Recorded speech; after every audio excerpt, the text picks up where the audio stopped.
Okay, back to your seats. Back to your seats, everyone. Well, I want to also echo Craig. Thank you very much, all of you, for giving us your junk. We appreciate it. Thank you for all those who helped, and may God bless our efforts. It'll be a wonderful, wonderful thing. So, Joe, Lenora can testify to this. Joe, did I tell you what I was going to speak about today? No, because I just figured it out 5 minutes ago. Did I give you a title? No. And yet, you sang a song which is from the very passage that we're going to preach about today. It's a miracle! The luck of the Irish. The luck of the Jews. Not so lucky. All right, Isaiah chapter 6. You still know where Isaiah is, right? That's sort of in the middle of the Bible. Take your Bible, come on, or your iPad. Well, don't do this with your iPad, but go like that. Right in the middle of the Bible. Isaiah chapter 6. Starting in verse 1. This is where this song comes from. In the year that King Uzziah died, I saw the Lord seated on a throne, high and exalted, and the train of his robe filled the temple. Above him were seraphs, each with 6 wings. With 2 wings they covered their faces, and with 2 they covered their feet, and with 2 they were flying. And they were calling to one another, Holy, holy, holy is the Lord Almighty. The whole earth is full of his glory. At the sound of their voices, the doorposts and the threshold shook, and the temple was filled with smoke. Woe to me, I cried. I am ruined, for I am a man of unclean lips, and I live among a people of unclean lips. And my eyes have seen the King, the Lord Almighty. Then one of the seraphs flew to me with a live coal in his hand, which he had taken with tongs from the altar. With it, he touched my mouth and said, See, this has touched your lips. Your guilt is taken away, and your sin atoned for. And then I heard the voice of the Lord saying to me, Whom shall I send? And who will go for us? And I said, Here am I, send me. How many of you have heard this passage before? Right? Oh, the rest of you haven't. Oh, that's great. It's good. I won't bore you. This takes place in a certain time with a certain cast of characters in history. This time, it says, in the year that King Uzziah died. This is kind of one of those statements that's used to set the stage, right? When you watch a movie, and the first thing they show you is, the trailer, the credit line there that says, 50 years before, or in the year 15 AD, or something like that. Helps you understand where you are in time. That's what this is, okay? Now, you may not know anything about Uzziah. It doesn't really matter a whole lot. What you need to know is he's dead, okay? He's dead. It's all dead. He's dead. Now, what is interesting about King Uzziah is that he was the end of a long line of kings that Isaiah, this man, this prophet, knew. In fact, some of the sages think that Isaiah was related to one of these kings. He was kind of an insider guy. He was not a voice out in the wilderness with, mohair on and eating bugs. That was not Isaiah. Isaiah was more of an insider guy. Okay? Someone close to the throne. Now, the last king in this great succession of kings for 90 years That's how long Isaiah preached. 90 years. The last king was dead. The Marleys were dead to begin with. That's a scene-setting story. That's a scene line. This man is dead. He was king for a long time. And everybody was happy.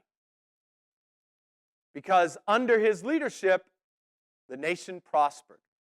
There was a chicken in every pot. Everybody was happy. Israel was prospering. This is about 800 years before Jesus is born. That's how long ago this was. Everybody's happy. But the king is dead. Something changed. That's all. Right? You know how nervous people get around election time? Certain election times, people get more nervous. Okay? The town manager, I'm not so concerned about. The DPW guy, I don't really pay attention. I don't even know his name. But we start talking about presidential elections, we all get a little nervous. Okay? That's kind of this time period. There's a change in life. Something's different. Something is about to be different. Especially after years of prosperity, years of happiness, and years of relative ease. Something's different. It is at that moment that Isaiah has a vision. Now, as far as I can tell, it's just him, right? Nobody else is there. I don't know whether he sees it in his mind, or he physically sees it, or he's in a trance. I don't know. It doesn't say. I don't really care. He has this vision. Some startling, clear, very powerful vision. This is not a casual thing. This is a powerful vision. What does he see? He sees God. High and exalted, right? He sees this, basically this seat of judgment view. He's got God sitting on a throne, his robe, if you will, as if God wore a robe, right? A robe. Just leading out smoke, filling the temple. It's an amazing scene. Could you imagine having this vision? Have you ever had, this happened to me 2 weeks ago, and I still remember it. I had such an awful dream that I woke up and it took me a long time to shake it off. I think there was no more chocolate at CVS near me. Something like that. It was horrifying. The thought of it, Lenora. It was a terrible dream. I don't remember particularly now what it was, but I remember the feeling, and it took a while to shake that off. Isaiah has this digital Dolby just right in front of him. I mean, he's in it. He's not separated from it. He's participating in it. He's standing there. He can see it. He can smell the smoke. He can hear the sounds. He's in it. He's consumed by it. And his reaction, well, we'll get to that in a minute, but so he sees these serifs. Now, that's not a type of a font. A serif is some sort of a non-human creature. I got nothing, okay? I don't know. Like the Nephilim? Don't have any. If you see Noah, that's a pretty good idea. I have no idea. No one knows. These things, all I know is they're not human and they're terrifying. That's his reaction to them. They got wings. Pete, I can sympathize with you. I'm sort of a guy who plants stuff. I really don't like it. I think I'm going to change hobbies. But there's all kinds of winged things outdoors. Did you notice that? Stuff's got wings, and I'm not really into things that can fly.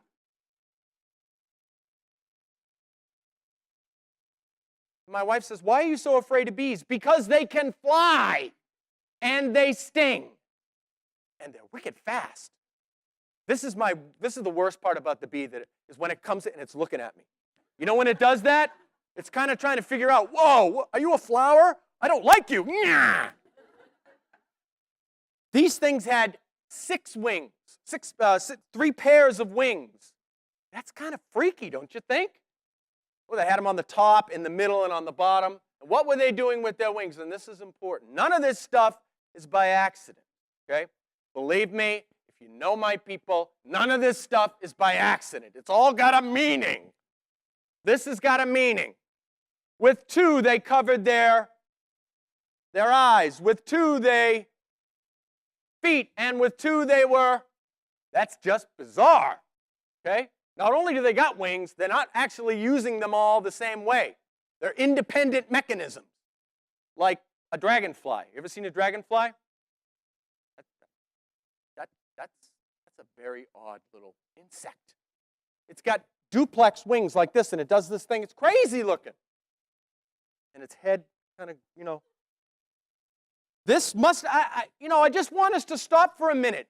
This must have been terrifying and bizarre and just incredible to witness. Now, our sages teach us that the representation of them covering the different parts was an ode to a variety of different things. Covering their eyes was this holiness of God. Covering their feet, they were ready. And flying, they're in action, they're in motion, they're ready to go. It's just an amazing scene. And they are saying something to one another. Holy, holy, holy is the Lord God Almighty. When I'm in a synagogue and I'm praying and we say Kadosh, Kadosh, Kadosh, we actually go Kadosh, Kadosh, Kadosh, and we stand higher with each word to physically communicate that God is beyond, that He's Ein Sof, He's beyond time and space. He's just completely beyond. These guys know that. The whole earth is full of His glory. Well, I won't talk about that, but I do have a lot to say about that. We won't talk about that. At the sound of their voices, the doorposts and the thresholds shook, and the temple was filled with smoke. In other words, not even this holy structure that God commanded to be built could contain God. Just when He speaks, it just rumbles, right? How about that thunderstorm the other night? My poor daughter, I said to her, Anthony's camping, and I said, are you okay? You lonely over there? She said, I'm not lonely, I'm just afraid. I said, what are you afraid about? She said it was thunderstorm, it was wicked loud. Fran and I didn't hear the thunderstorm. We had a little thunder of our own. We were actually at a restaurant, we couldn't hear it. We really couldn't. He says, his reaction to this vision was, hey, God, great to see you. High five. Or hi, hey, seraphs, hi, 3 times 6. Hi, 12, whatever it is. Hi, 18. Hey, God, how are things going up here? You and me are tight.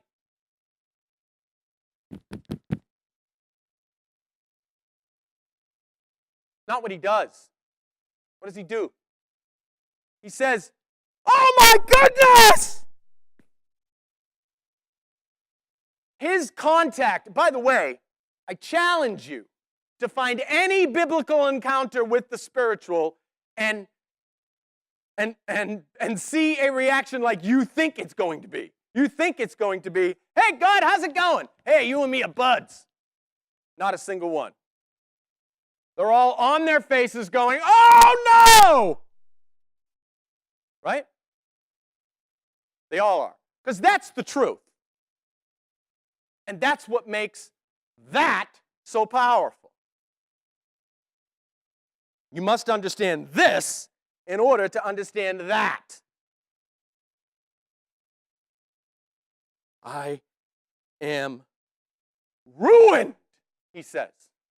Another verse said, another translation said, I am undone. I am completely bare and naked and completely just exposed, right? Imagine. You know the old stories we all hear, we're going to get Judgment Day. I guess it's like the deli counter. We're going to pull a number, kind of stand there. I'll have a half a pound of hell. I don't know what it's going to be like, but there's this comic view that we're going to see our lives as a movie. Some of us it would be a tragedy. Some of us it would be a comedy. Some of us it might be a horror story. I don't know how it's going to be. All I know is that we're going to be as we are, right? That's the description we're actually given. We will be as we are, whatever that is. I would suspect that that's what it's like when no one else is around that you can see. We're trying to teach our granddaughters. We actually are. We're working on it. We can see progress. They're sitting in one spot for the most part during service. It's tough. It's tough listening to you, Pete, for 20 minutes on communion. Sitting here, the girls are like, ah! It's tough, but we're working with them. And one thing that we're saying to them over and over and over again is, even though I can't see you, there's an eye that sees and an ear that hears. God can see you. Not to freak them out, but for them to understand, even though mom and dad can't see, there's an eye who sees. There's an eye that sees, folks, and an ear that hears. And I don't know about you, but I got a lot to cover up. It should be me going like this with the wings. Right? These guys, this prophet, this man, felt completely undone at the sight of God, at the experience of being in his presence. I know we think of it as a comforting kind of thing. I don't know. If we're real and honest and look at it as it is depicted to us, it's not so comforting. I am ruined, and I am a man of unclean lips, and I live among a people of unclean lips. It's amazing. His first thought is about himself being unclean, and then he thinks about the world in which he lives. You know, as I live and drive and listen, usually I'm tempted for it to be the other way.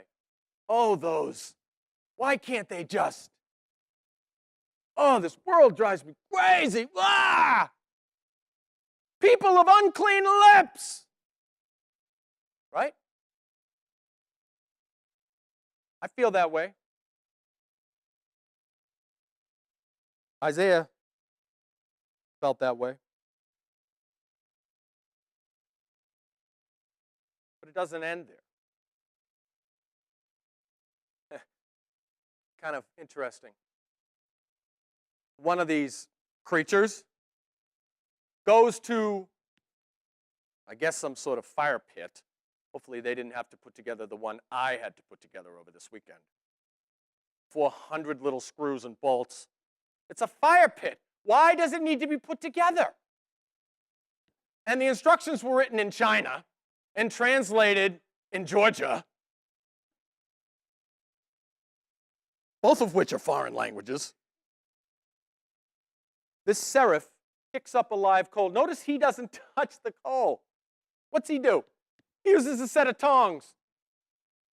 Well, what's he do with the coal? Sticks it in Isaiah's mouth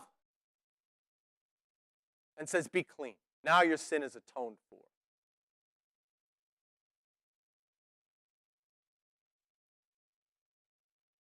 Then I heard a voice. Whom shall I send? And who will go for us? Then I said, here I am. Send me. You don't have to really know too much to understand the process here. This guy, for whatever reason, whatever the timing was in his life and in the life of the nation at the time, God gives him a vision. Okay? He has a vision. He's impacted by this vision. And in the vision, he's cleansed and made ready for God's holy purpose. And the first thing he hears is he's got a job to do. Well, he finds out actually that there's a call. Right? We're going to have a yard sale. We need guys to set up tables. There's a call. We're going to Guatemala. We're going to do a cleanup day. We're going to whatever. There's a call. Somebody who's sick. Somebody needs help. There's a call. He hears the call.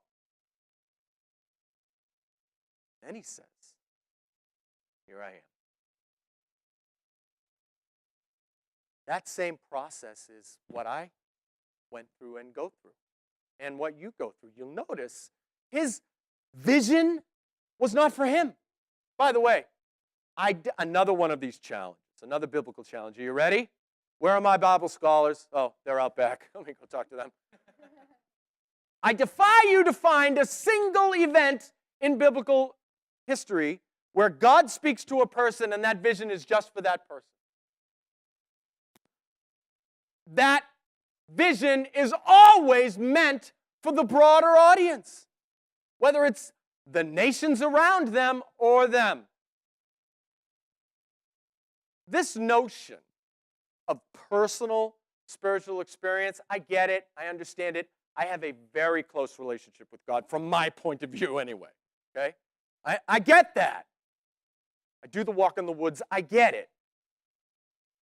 But that's not what it's for, only. God is saying, who will go? Now, think about it for a minute. Does God not really know? We can discuss that maybe in John's class. Maybe he did, maybe he did, I don't know. What I know is, rhetorically speaking, God says, we got a job to do. Now, why couldn't God take care of it himself? He made the world. Right? He made everybody. He made everything. All things. All things, good and evil. All things, folks, come from God. God could do it. Why doesn't he do it? Because we are here, our primal purpose is to be in fellowship with God and to elevate the physical world, to be in a process of redemption for the world. That's what this is all about. That's why it matters. That's why we don't just live, get baptized, and die. You ever thought about that? Why? Because I'm meant for something. I'm sorry, you're not meant for your 9-to-5 job. Thank the Lord. You're not meant for Dunkin' Donuts or Starbucks or any of the others. You're not meant for that. You're meant for something more, something holy, something special, something so amazing that the seraphs are not even involved in it. That they can't be involved in it because they're not physical. Only us.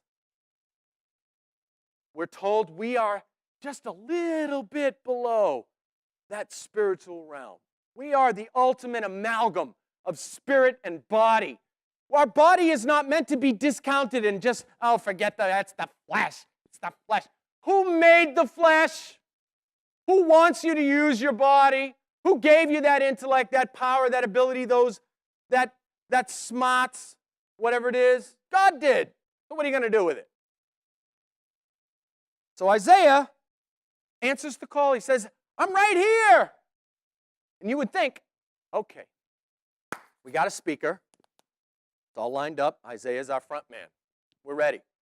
Let's give him an awesome, positive, encouraging message.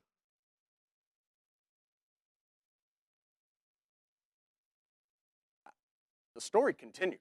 I hate to read on and be so down. Debbie Downer. This is the message. Go tell this people, be ever hearing but never understanding, ever seeing but never perceiving. Make the heart of this people calloused and their ears dull, and close their eyes. Otherwise, they might actually get it. When is this quoted again? Where are my Bible scholars? Boo! A pox on you all.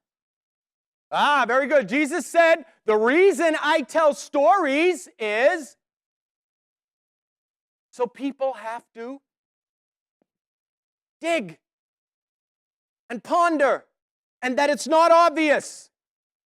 We're in the making, Madison Avenue, the advertising and the stuff that we sort of buy into is make it obvious. Have a good, strong brand.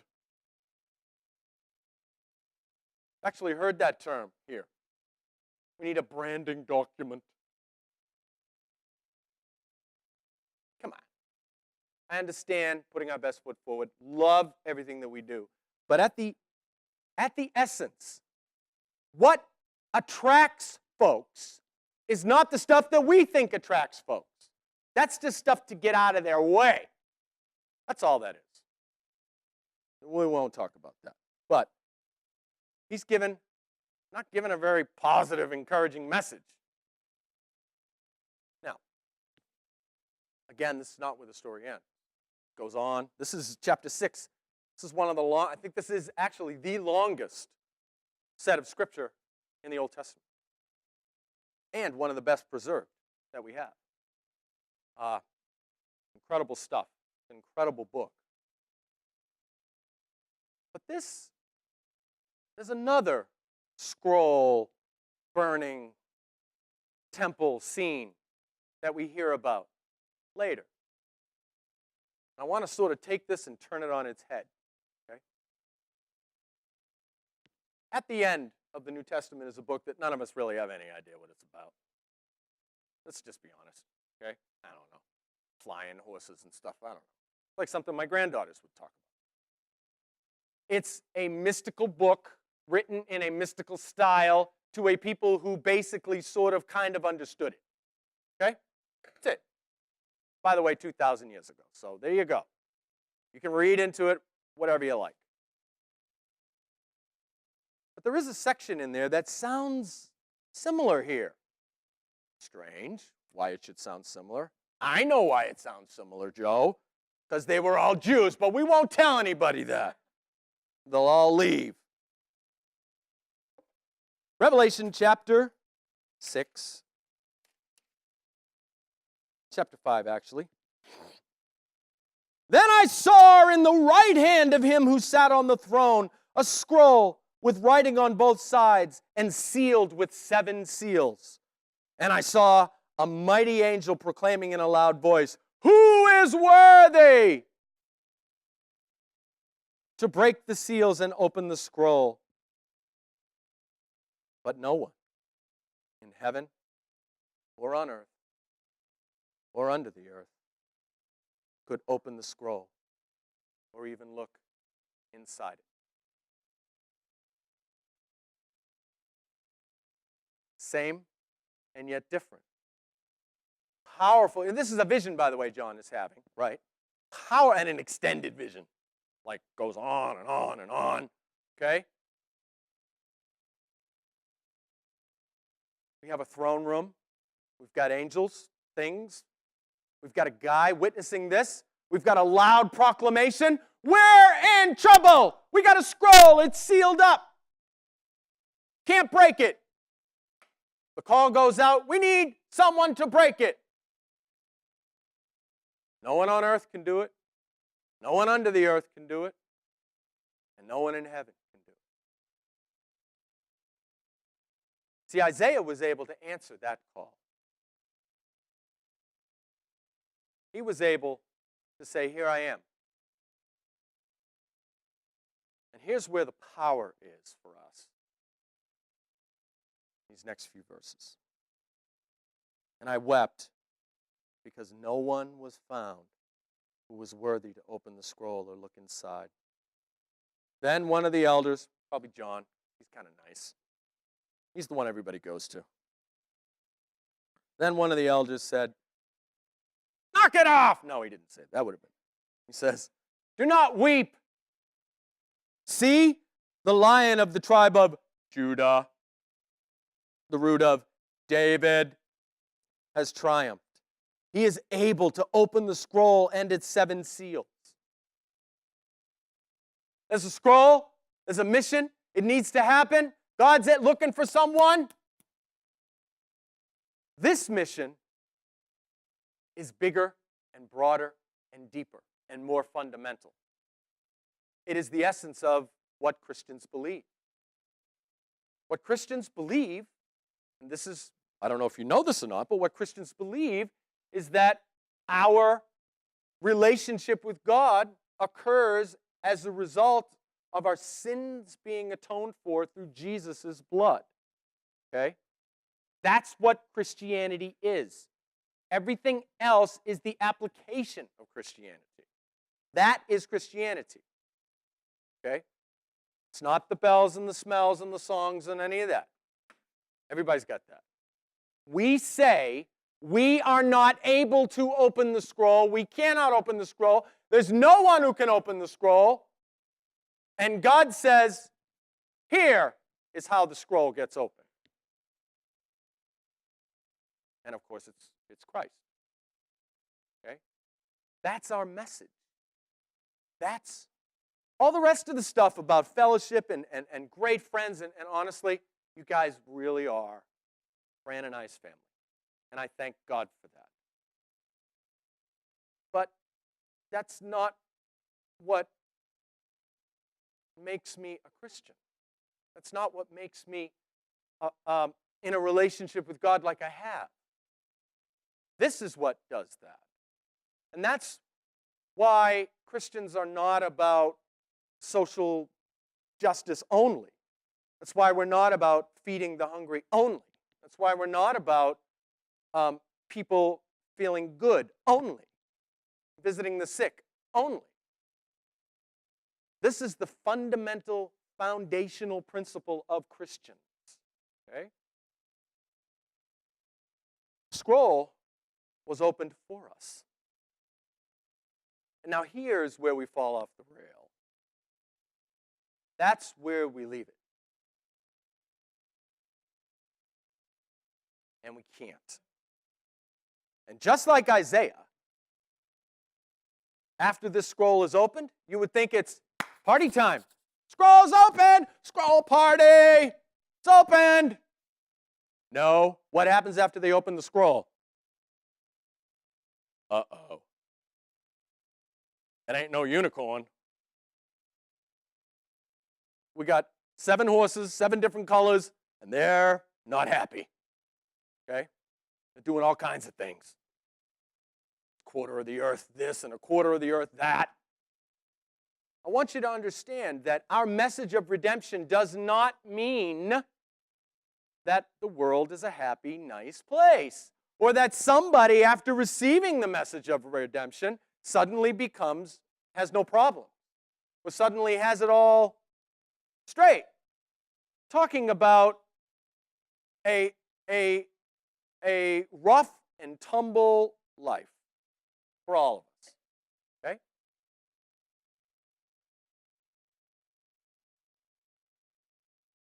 I watched as the Lamb, this chapter 6, opened the first of the 7 seals, and then I heard one of the 4 living creatures say, like a voice like thunder, "Come!" And I looked, and before me was a white horse, and its rider held a bow and given a crown and rode as a conqueror bent on conquest. When the Lamb opened the 2nd seal, I heard a 2nd living creature say, "Come," and on and on and on it goes. The process starts when the seal is opened. Do you understand? The process in your life starts when the seal is opened. And that's when we say, "Here I am, send me." So my encouragement to you is that your relationship with God is not for you alone. Say, "Yes, Matt." That's what I do with my granddaughters. Sit here and don't get up. "Yes, Gringa." Say yes, Gringa. Yes, Gringa. Your relationship with God, Pam, is not just for you. Pat, it's not just for you. It's not, oh, I'm struggling with God. Look, it is much bigger and much more important than your own sinfulness. I just want to give you just some strength to realize your struggle against, this is what Paul said, your struggle against flesh, our struggle is not against flesh and blood, not even your own flesh and blood. It's not about the fact that you won this battle, lost that battle. I win and lose all day, during the day, every day, right? Oh, I guess I'm the only one. Every day, all day, during the day, I'm winning and losing and winning and losing and winning and losing and winning and losing, right? There goes a beautiful girl. No, I really shouldn't. There goes another beautiful girl. No, I really shouldn't. I guess I'm the only one, right, Pete? Yeah! What? Yeah. Oh, yeah, he's all right. He's all right. We have to be beyond that. We have to get over that and start in that great project of here I am, send me. And I don't know particularly what your nation is, okay? Where your time and space is. I just know heaven's asking. They've taken care of the big work. Now we've got work. Individually, personally, right? That your friend and I, we went to this. Any of you ever been to Melting Pot? No? Wow. What? You have? Okay, been there? So we went there because our lovely daughter Gina and my son Anthony gave us a certificate because it's expensive. Expensive. I haven't paid that much for dinner since our honeymoon. This is expensive. Like $100.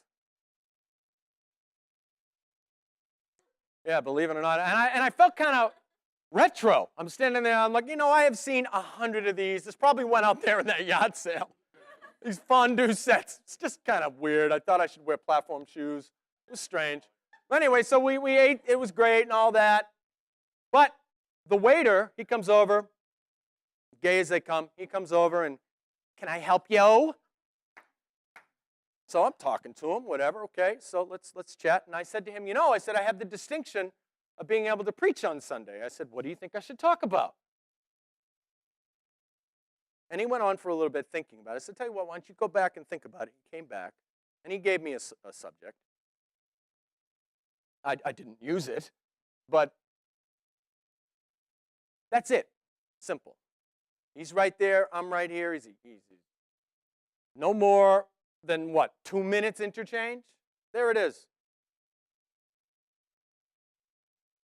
That's my nation. Right there at that moment. Okay? That's it. So, Isaiah goes and does his job. The scroll is opened for us, and that job was done. Now each of us in our generation and in our time have that same job. Somehow, some way, in your little nation. Raise your hand and say, here am I. Send me, God, when he asks. John gave a really great example in our class. If you're walking and somebody holds out one of those Dunkin' Donuts cups and there's no coffee in it, make sure of that. No coffee in it. You drop in a quarter. Ah! You drop in a quarter. Don't just drop in a quarter and walk. Ask the person their name. I didn't want to say it in class, but I did that. The guy chased me down the street. He wasn't happy. He said, what are you asking me my name for? Ah! Here, take the quarter. Engage. Engage with people. We will have no lasting effect without engaging. When you have that spiritual vision, when something happens in your life that triggers that moment when you see God as He really is, follow through with the call, which is go. I got a job to do. I need you to do it. All right, Joe, we're done.